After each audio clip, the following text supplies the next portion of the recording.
I set my fork down with the kind of deliberate calm that makes people nervous. The noise at Aunt Elaine's dining table doesn't stop right away. Uncle Greg is still mid-sentence about something involving his golf handicap, and my cousin Brittany is scrolling through her phone, half listening to her husband complain about traffic. The Thanksgiving spread covers every inch of the oak table. Turkey, stuffing, 3 kinds of potatoes, green bean casserole that nobody really wants but everyone pretends to appreciate. Mom's laughter cuts through it all. That performative, too loud sound that makes my shoulders tense before my brain catches up. Madison is 30, and still renting a shoebox, she announces to the entire table, gesturing with her wine glass. Red sloshes dangerously close to the rim. Can you believe it? Meanwhile, Brittany just bought that gorgeous condo in the city. The room doesn't go quiet. Not yet, but I feel the shift. That microscopic change in air pressure when people realize something is about to happen. Brittany looks up from her phone, uncomfortable. Mom didn't help us with the down payment or anything. Of course not, Mom says, waving her hand dismissively. You and Trevor are responsible adults who plan for the future. Her eyes land on me, and there's that familiar glint, the one that says she's enjoying this. Some of us just can't seem to get our financial lives together. My hands rest flat on either side of my plate. The tablecloth is cream-colored, probably expensive. Aunt Elaine always goes all out for holidays. I count the floral pattern repeating itself. Once, twice, 3 times. You're absolutely right, Mom. The words come out even, almost pleasant. Mom's smile widens, mistaking my agreement for surrender. She's about to launch into another comparison, probably about my car or my job or the fact that I haven't been on a vacation in 3 years. I should be saving more money. Uncle Greg nods approvingly. Aunt Elaine refills her wine, satisfied that this uncomfortable moment is resolving itself the way it should. With me accepting my role as the family disappointment, that's why I canceled the standing mortgage transfer to your account this morning. The silence this time is absolute. Mom's wine glass freezes halfway to her mouth. Her expression does something I've never seen before, a sort of rapid cycling through confusion, disbelief, and landing hard on panic. The color drains from her face in stages, like watching a Polaroid develop in reverse. You what? The $1,800 transfer? I continue, keeping my voice steady. The one that's been going out on the 1st of every month for the last 2 years? I canceled it. Good luck with the mortgage, Mom. Aunt Elaine's fork clatters against her plate. Uncle Greg clears his throat, suddenly fascinated by the pattern on his napkin. Brittany's eyes go wide, her phone forgotten in her lap. Madison. Mom's voice has an edge now, sharp enough to draw blood. This isn't funny. I'm not laughing. Earlier that day, I sat in my car in Elaine's driveway, staring at my phone. The banking app was open, showing the scheduled transfers screen. $1,800 on the 1st. Every single month. Never late, never missed. I scrolled through the history, watching my checking account balance drain and refill in a rhythm I'd memorized. Paycheck in, mortgage payment out, bills, groceries. Whatever was left went into savings that never seemed to grow. My finger hovered over the cancel recurring transfer button. I'd pulled up this screen before, dozens of times, but I'd always closed the app, convinced myself that next month would be different. That eventually, Mom would acknowledge what I was doing. That she'd at least stop humiliating me at family gatherings. The button turned red when I held it down. Are you sure you want to cancel this recurring transfer? I pressed confirm. Now, sitting at this table surrounded by the people who are supposed to be my family, I watch the power dynamics shatter like dropped crystal. You can't be serious. Mom's voice rises. Madison Ann Wright, you sit down and tell me you're joking right now. I'm already standing, reaching for my coat from the back of my chair. My hands don't shake. Not yet. That will come later. I'm completely serious. After everything I've done for you? Mom pushes back from the table, nearly knocking over her chair. I raised you. I sacrificed for you. And this is how you repay me? The room holds its breath. This is the part where I'm supposed to apologize, where I back down and promise to reinstate the transfer and beg forgiveness for embarrassing her in front of the family. Everyone knows the script. I pull my coat on, button by button. The movements feel mechanical, like I'm watching someone else's hands. Enjoy your dinner. Madison, Mom's voice follows me toward the front door. You get back here right now. You can't just walk out. Madison. Aunt Elaine starts to rise, probably to block my path or deliver some speech about family duty. But something in my face stops her. Maybe it's the way I'm not crying, or the way my jaw is set, or maybe it's just that after 30 years of being the peacekeeper, the people pleaser, the invisible daughter who pays her mother's mortgage while living in a studio apartment she can barely afford, I'm finally done performing. The November air hits my face as I step outside. Cold, sharp, real. My car is parked at the curb under a streetlight. I slide into the driver's seat and close the door, muffling the sounds of the chaos I just left behind. The engine starts with a familiar rumble. My hands find the steering wheel, and that's when they start to shake. Not from regret, from the adrenaline of finally standing up. I stare at the dark windshield, watching my breath fog the glass. Inside that house, Mom is probably crying now. Aunt Elaine is consoling her. The family is probably already deciding I'm the villain in this story. But I'm not going back in. Not tonight. Not ever. The next day, the spreadsheet glows on my laptop screen. Each row a small betrayal documented in Arial 11-point font. I've been sitting at my kitchen table for 3 hours now, cross-referencing bank statements with calendar dates, building a timeline of exactly how much I've bled. The apartment is quiet, except for the hum of my refrigerator and the occasional click of my mouse. My coffee went cold an hour ago, but I keep lifting the mug to my lips anyway, forgetting. $1,800. Every single month. For 24 months. $43,200. But that's not the whole story. I scroll down to the highlighted cells in yellow. The emergency payments. Mom's car needed new brakes. Her water heater died. She had an unexpected dental bill. Each crisis arrived with the same frantic phone call, the same tremor in her voice that made my stomach drop. September last year, $4,000 for the roof repair that couldn't wait.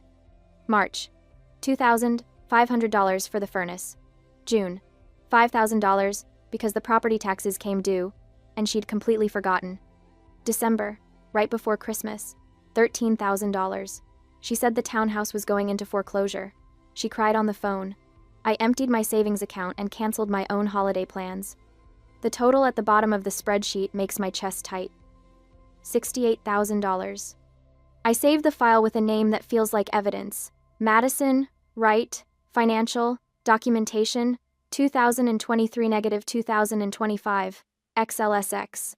Then I save it again to my cloud drive. Then I email it to myself. I'm not losing this. My phone buzzes against the table. Dad's name on the screen. Hey, I answered. Your aunt called me. His voice is careful. Said you made a scene at Thanksgiving. I stated a fact. Good for you. He exhales, and I can picture him in his kitchen, leaning against the counter the way he does when he's gathering his thoughts. Your mother called me too. Wants me to talk some sense into you. And? I told her I agreed with you. Something loosens in my chest. She's been telling everyone you left her broke. Of course she has. Dad sounds tired. Madison, you know the divorce settlement was 50-50. Right down the middle. The judge made sure of it. Your mother got $230,000. The townhouse was paid off. She had no debt. Where did it go? Where does it ever go? He pauses. That spa membership costs $800 a month. I saw the credit card statements before we split.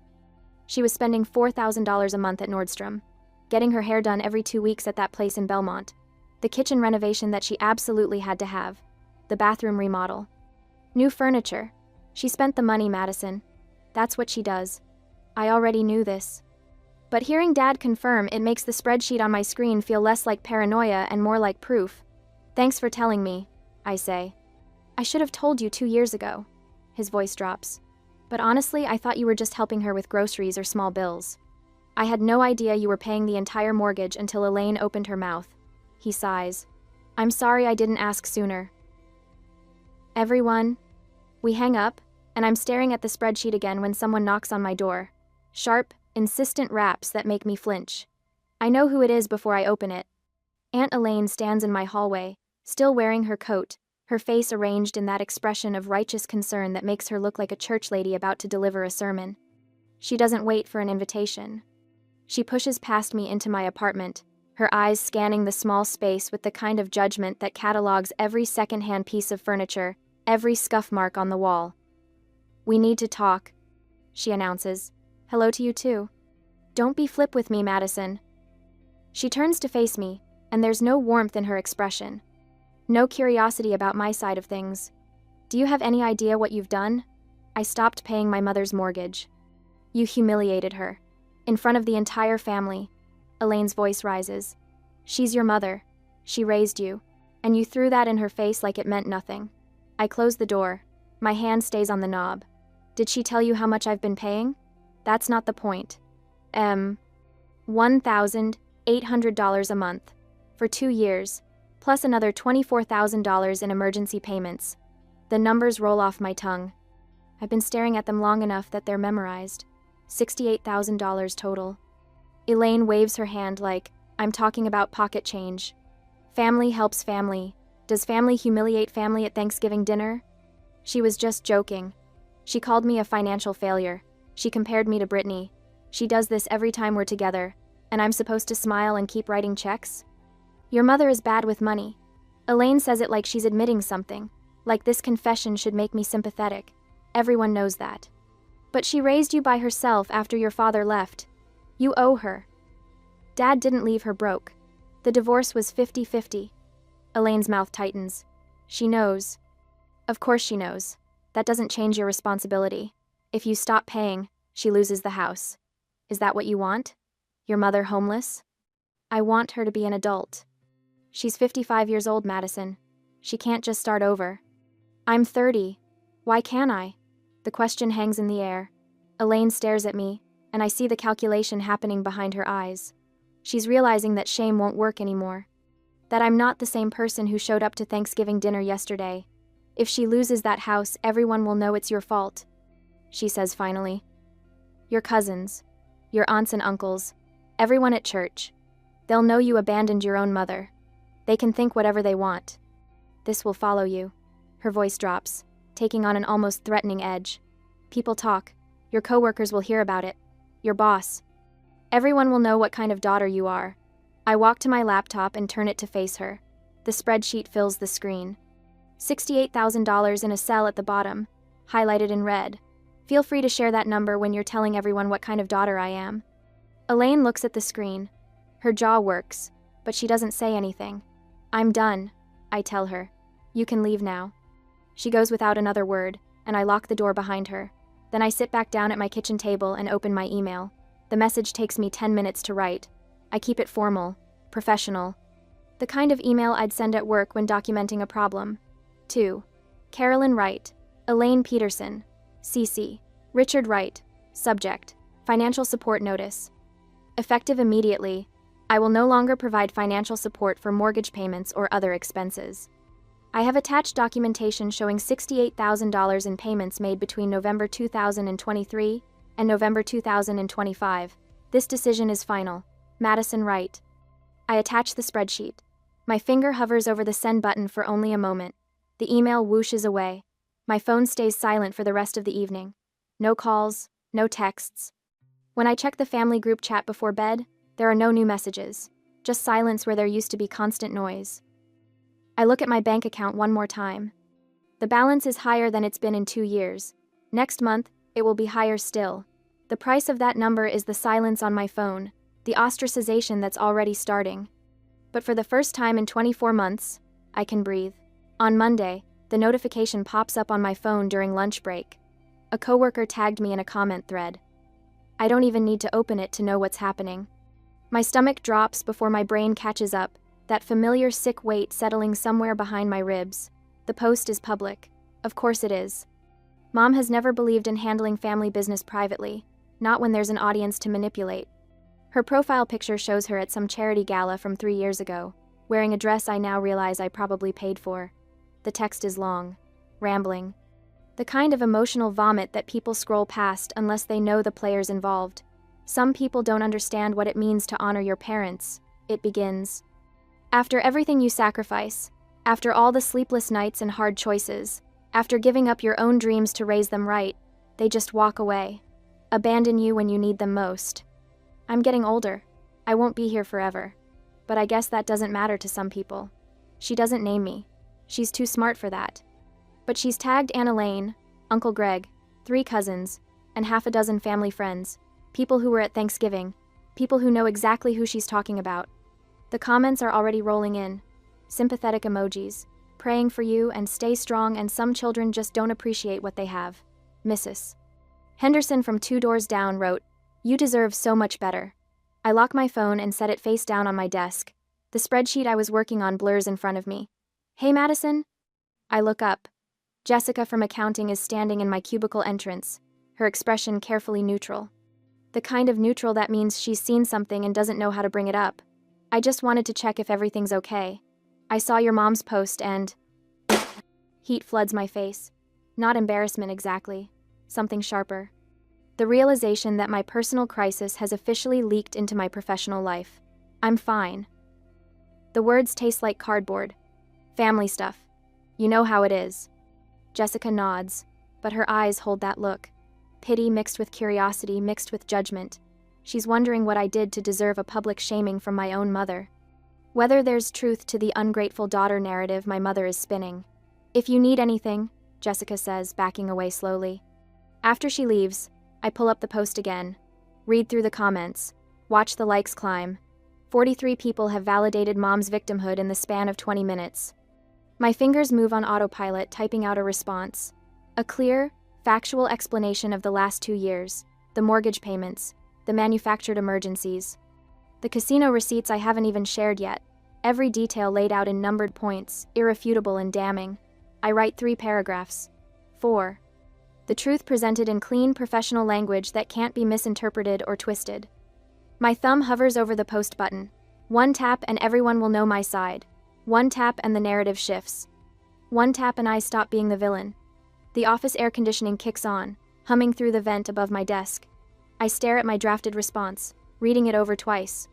Then I highlight all of it and hit delete, because that's exactly what she wants. Mom doesn't care about the truth. She cares about the performance. About forcing me to defend myself publicly, to engage in a battle where she controls the terrain. Every comment I make, every fact I share, it all feeds into the drama she's creating. It makes me look defensive, reactive, like someone who has something to hide. I block the post from my feed instead. Don't unfriend her. Don't comment. Just remove it from my view like it never existed. My hands are steadier than I expect. The phone rings 20 minutes later. Dad's name flashes across the screen. "I saw it," he says before I can speak. No greeting, just straight to the point. "Don't respond. I wasn't planning to." "Good." He exhales, and I can picture him in his workshop, surrounded by half-finished furniture projects and sawdust. "She's baiting you. This is what she does. Creates a crisis, makes herself the victim, and waits for you to react, so she can point to your reaction as proof of how terrible you are. I know." "Do you?" His voice softens. "Because I spent years falling for it, apologizing for things I didn't do, trying to fix problems I didn't create. It took me too long to realize you can't win against someone who rewrites history every time she opens her mouth." I close my eyes, pressing the phone harder against my ear. People believe her. Some people will believe anything that confirms what they already think. The ones who matter will see through it eventually. After we hang up, I sit in the silence of my cubicle. The fluorescent lights buzz overhead. Someone's microwave popcorn makes the break room smell like fake butter. That evening, my coworker Amber texts me. Not Jessica with her careful neutrality, but Amber from my training cohort 3 years ago. We get drinks sometimes. Share war stories about difficult clients and office politics. Saw your mom's post through a mutual friend. Wanna grab coffee? We meet at the place 2 blocks from my apartment. Small, overpriced, with mismatched furniture and aggressively hip baristas. Amber orders something with oat milk. I get black coffee because I'm too tired to make decisions. My mom did the same thing to my sister. Amber says without preamble. Different details, same playbook. Public shaming, playing victim, making it everyone else's problem. I wrap both hands around my mug, absorbing the heat through the ceramic. My sister was supporting her for 4 years, Amber continues. Rent, bills, groceries. Mom spent it on QVC jewelry and timeshares she never used. When my sister finally cut her off, Mom told everyone she was being abandoned, made herself out to be this tragic figure. What happened? My sister moved across the country, changed her number, started over. Amber shrugs. Sounds dramatic, but sometimes that's what it takes. You can't fix people who don't want to be fixed. You can only protect yourself. The coffee tastes burnt, but I drink it anyway. Back home that night, I sit cross-legged on my couch with my laptop open. The Facebook post is still up, still gathering sympathetic comments like barnacles on a shipwreck. I navigate to my privacy settings and start clicking through options. Limited profile visibility, restricted lists, unfollowing without unfriending, the digital equivalent of closing a door without slamming it. I unfollow Aunt Elaine, Uncle Greg, the cousins who liked Mom's post, the family friends who added their prayers and sad face emojis. One by one, I remove their content from my feed. They can still see my public posts, and can still think whatever they want, but I don't have to watch them perform their loyalty to Mom anymore. The quiet that follows feels intentional instead of empty. The phone vibrates in my hand at 7:30 a Wednesday morning. 3 weeks of silence were broken with this call. Aunt Elaine's name glows on the screen, and my stomach drops before I even answer. It's an emergency. Her voice is breathless, theatrical. The utilities are being cut off and the sheriff is at the door. Madison, you have to do something. Behind her, Mom wails. The sound is high-pitched, desperate, exactly calibrated to trigger every guilt receptor I've spent 30 years developing. What happened to the money from... There's no time for questions. Elaine snaps. Your mother has zero cash. Zero. They're going to shut everything off today. She'll have to move into some horrible motel, or worse, she'll have no choice but to show up at your office. The threat lands exactly as intended. I picture Mom making a scene in the lobby at work, crying to my boss about her cruel daughter. The professional reputation I've carefully built, shattered in one performative meltdown. You have 2 hours to fix this, Madison. 2 hours. The call ends before I can respond. I sit on the edge of my bed, still in my pajamas, phone cooling in my palm. The apartment is quiet, except for the hum of the refrigerator and distant traffic. My bank app is already open from checking my balance earlier. That little green number that's finally starting to grow. The old Madison would already be getting dressed, already calculating how much she could transfer without overdrafting, already composing the apology she'd offer for letting things get this bad. But I've seen the pattern now. The manufactured crisis, the impossible deadline, the threat of public humiliation as leverage. I scroll through my text history with Mom instead. 3 weeks of silence since the email, not a single response to the spreadsheet, no acknowledgement of the $68,000, just radio silence until this exact moment when she needs something. My finger hovers over the banking app, then I close it. I text back, I'll meet you at the townhouse. 1 hour. The reply comes in seconds. Thank God, I knew you'd come through. I shower, dress in my usual work clothes, gray slacks, white blouse, minimal makeup. The mirror shows someone who looks tired, defeated, beaten down. Perfect. The drive to Mom's townhouse takes 35 minutes, but I make them wait longer. My hands are steady on the wheel. No shaking this time, just cold, clear focus. Mom's car is in the driveway. So is Elaine's Mercedes. I park on the street and walk up the path slowly, counting my steps. 17 from curb to front door. The flower beds Mom planted last spring are overgrown, weeds choking out the petunias she spent $200 on. The door opens before I knock. Finally, Elaine ushers me inside like I'm late for surgery.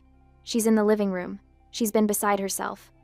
Mom sits on the couch, tissue box in her lap, mascara smudged, but her eyes are sharp. Alert, watching me for signs of weakness. Elaine hovers behind her, arms crossed, playing the concerned sister. They're barely concealing their smugness. They think this is victory. The prodigal daughter returning with her checkbook open. I don't sit down.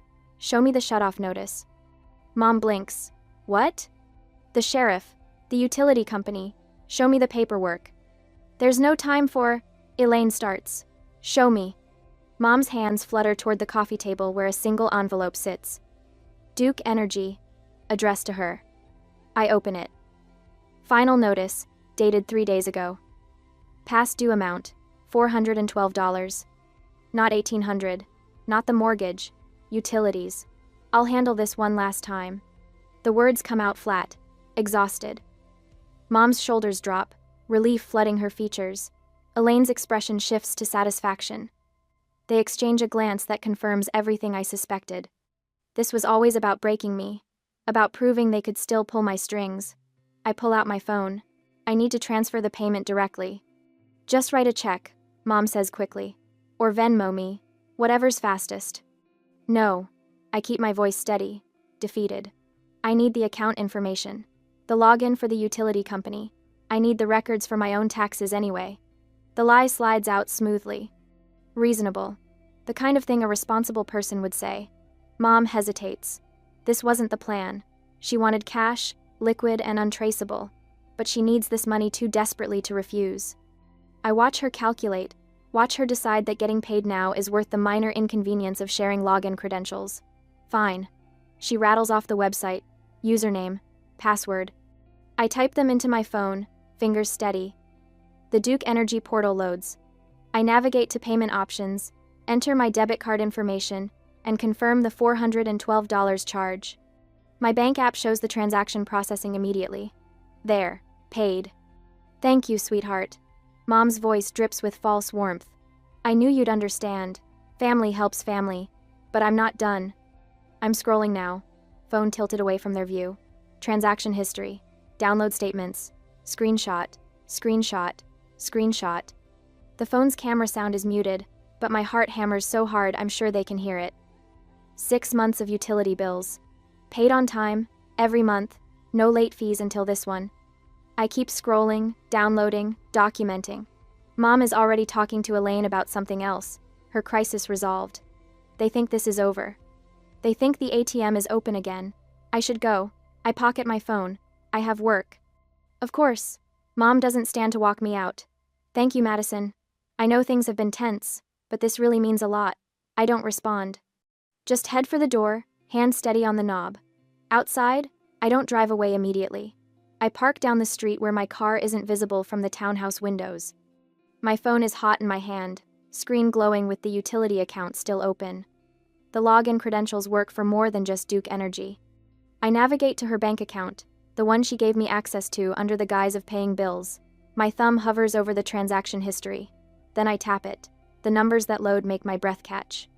2 days ago, ATM withdrawal, the Emerald Casino. $2,000 in cash. The day before the emergency. The day before she claimed to have zero money. The day she and Aunt called me. I scroll further back. More casino withdrawals, luxury purchases at department stores, spa memberships. Monthly charges that paint a picture of someone who never intended to pay her own bills. Someone who spent the mortgage money knowing exactly who would cover the shortfall. I screenshot everything. Every transaction. Every date. Every location. The evidence downloads to my phone in a neat, devastating timeline. Inside that townhouse, Mom and Elaine are probably celebrating.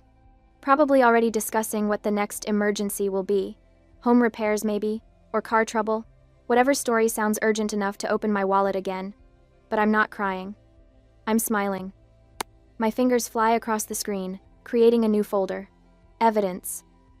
I drop every screenshot inside, then back it up to cloud storage. 3 copies, each one a bullet I didn't know I'd need until this exact moment. The trap isn't just armed anymore. It's loaded, aimed, and ready. Let's see what else you've been hiding, Mom. I start the engine and pull away from the curb, leaving the townhouse and its occupants behind. My phone sits in the cup holder, screen dark now, containing the truth they never meant for me to find. The ATM isn't open. It's about to permanently close. The text comes through 4 days after I paid the utility bill. Mom, Madison, I need to talk to you about something urgent. My car is making a terrible noise, and the mechanic says it needs $1,200 in repairs immediately. I can't get to work without it. I stare at the message while my coffee goes cold. The same urgency, the same breathless crisis, the manufactured panic that used to send my heart racing and my fingers flying to the bank app. Not anymore. I scroll through the screenshots I took while logged into her account. Transaction after transaction, each one telling a story she never wanted me to read. The grocery store charges are reasonable enough. The utility payments are there, smaller than she claimed. But then there are the other ones. The luxury spa, the designer outlet mall, the wine bar downtown that charges $18 for a glass of Pinot. And the big one, the devastating one, the Emerald Casino. My thumb hovers over the reply button. I could ignore this, block her number, move on with my life and let her figure out her own messes. But she won't stop. People like Mom never stop until someone makes them. Me, let's talk about it. Can you meet tomorrow afternoon? I think Aunt Elaine should be there too. The response comes back in seconds. Mom. Why does Elaine need to be involved? This is between us. Me. Because she's been involved in every other conversation about my financial responsibility to you. 2 o'clock at the Riverside Cafe. I'll see you both there. I don't wait for her to argue. I turn off my phone and finish getting ready for work. The next day, the cafe sits on the corner of Main and 3rd, the kind of place with round tables and too much natural light. I arrive 10 minutes early with my laptop bag and a folder containing printed copies of everything, the evidence organized by date, highlighted in yellow where it matters most. Mom and Aunt Elaine walk in together at 2:15. Late, but not late enough to be called out for it. Mom's face has that pinched look she gets when she's nervous but trying to hide it. Elaine's expression is already set to disapproval, like she walked in here ready to lecture me about family duty before I've said a single word. They sit across from me. Mom reaches for my hand, but I pull back and rest both palms flat on the table. Thank you for coming. Of course, sweetheart. Mom's voice drips with artificial sweetness. Now, about the car. I really am in a bind, and I know you said you wouldn't help anymore, but this is different. I can't work without transportation. We can talk about that. I open my laptop. The screen glows between us. But first, I want to show you something. Elaine shifts in her seat. Madison, if this is about dredging up the past, it's about last call. I turn the laptop toward them. The transaction history fills the screen. When you called and said the utilities were being shut off. When the sheriff was supposedly at the door. Mom's face goes very still. I paid that bill directly, remember?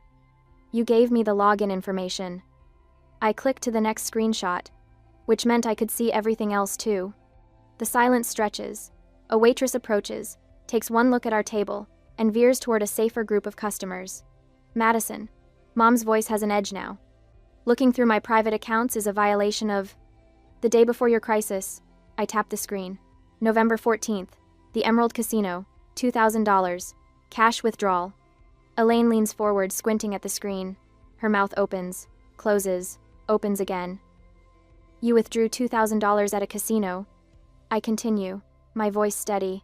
And then the next day, you called in hysterics about not having money for utilities.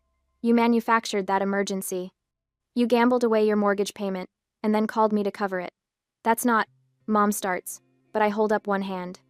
I have $68,000 reasons to be done with your lies. I pull out the printed copies, sliding them across the table. This is 2 years of payments, $1,800 a month, plus the emergency payments, plus the utility bill I just paid, which subsidized a casino trip. Mom stares at the papers like they might catch fire. Her hands tremble as she reaches for them, but she doesn't pick them up. Can't. Maybe. Elaine reads in silence. I watch the exact moment she realizes she can't defend this, can't spin it into another lecture about family duty. Her face shifts from disapproval to something closer to shock. Carolyn. Elaine's voice is quiet. Dangerous. Tell me this isn't real. It was a mistake. Mom's words tumble out fast. I was stressed. I thought I could win it back. I never meant for... You lied to me. Elaine cuts her off. You stood in my kitchen and told me Madison abandoned you. You made me call her and guilt her into helping. And you were lying. I needed help. Mom's voice rises, desperate now. I made one mistake. One bad decision. That doesn't erase everything Madison owes me. I close my laptop with a soft click. I don't owe you anything. The words land heavy. Final. The money I gave you didn't save you, Mom. It enabled you. Every dollar I transferred went toward maintaining a lifestyle you couldn't afford. The designer clothes, the spa memberships, the casino trips. You didn't need rescuing. You needed someone to stop rescuing you. Mom opens her mouth, but nothing comes out. Her eyes are shining, and I wait for the tears, the performance. But even she seems to realize it won't work this time. I pull out my phone and open the family group chat. 37 members. Cousins, aunts, uncles, second cousins I barely remember. I haven't posted anything yet, I say, showing them the empty message box. But I will if this continues. The casino receipt, the transaction history, the whole truth about where my money actually went. You wouldn't. Mom's voice cracks. Try me. I meet her eyes. The caption writes itself. I didn't abandon her. She spent the mortgage money at the casino. Elaine sinks back in her chair, all the fight draining out of her. Without the moral high ground, she's just another witness to a truth too ugly to defend. I'm done being the solution to problems you create. I stand, gathering my laptop and folder. I've changed the passwords on my accounts. All of them. Don't call about emergencies. Don't text about crises. Don't show up at my apartment or my work. After everything I did for you? Mom's voice breaks on the last word.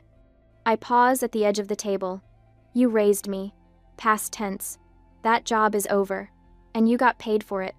$68,000 worth. I walk out while they're still sitting there, stunned into silence. The afternoon sun hits my face as I step onto the sidewalk. My hands aren't shaking. My chest isn't tight. For the first time in 2 years, I feel lighter than air. 5 months changes everything and nothing at all. My new apartment has actual closet space, 2 bedrooms, even though I live alone. The second one holds a desk, bookshelves, and a reading chair I found at an estate sale. Fresh tulips sit in a glass vase on the kitchen counter, bright yellow against the white subway tile. I bought them yesterday because I wanted to, not because they were on clearance. My savings account has an actual balance now. Real numbers that grow instead of drain. The Easter gathering is at Aunt Elaine's again. Different holiday, same house, but I'm parking at the curb by choice this time. Not obligation. Not guilt. Just the simple decision to show up because I want to see Dad and a few cousins who reached out after the dust settled. I grab the lemon cake from the passenger seat. Store-bought, because I'm not trying to prove anything anymore. Inside, the familiar sounds of family chaos greet me, kids running through the hallway. Uncle Greg's booming voice from the living room, the scent of ham and scalloped potatoes drifting from the kitchen. Mom is here. I spotted her car in the driveway. She's sitting in the corner of the dining room when I walk in, quieter than I've ever seen her. Her wine glass is half full instead of constantly empty. She glances up when I enter, and something flickers across her face.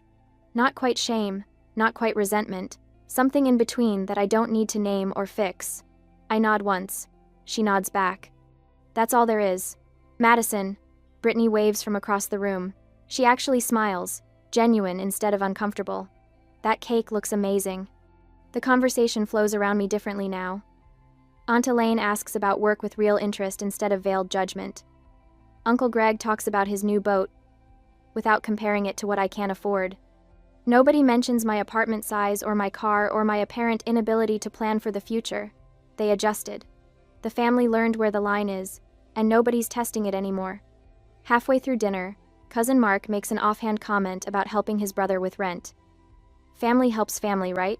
That's what we do.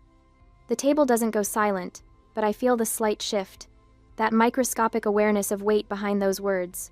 I set down my fork, take a sip of water, and smile. No tension in my shoulders. No calculating how to escape. Everyone's responsible for their own finances. Mark blinks, nods slowly. Yeah, I guess that's true too. The conversation moves on. Someone asks about dessert. Brittany's husband tells a story about their dog. The moment dissolves like sugar in coffee, sweet and unremarkable. Later, Dad catches me by the coffee station. He squeezes my shoulder once, firm and proud. He doesn't say anything. Doesn't need to. On Tuesday, a younger woman from accounting stops by my desk. Sarah, maybe 24, with circles under her eyes that look familiar. Can I ask you something? She glances around like she's afraid of being overheard. It's about family stuff. We end up having coffee in the break room. She tells me about her parents, their constant requests, the guilt trips, the threats. Her voice shakes when she talks about cutting them off. Everyone says I'm being selfish. I think about the spreadsheets, the casino withdrawal, the 2 years of silence I mistook for love. You can love people from a healthy distance, I tell her. You're not responsible for fixing problems they create. She's crying now, but the relief on her face is unmistakable, like someone finally gave her permission to breathe. I give her my number, tell her to call if she needs to talk. She hugs me before leaving, whispering thank you against my shoulder. That evening, I meet Dad and Jessica, my coworker who validated my boundaries 6 months ago, at the Italian place downtown. We order too much food and split a bottle of wine that costs more than I used to spend on groceries for a week. To chosen family, Jessica says, raising her glass. Dad grins.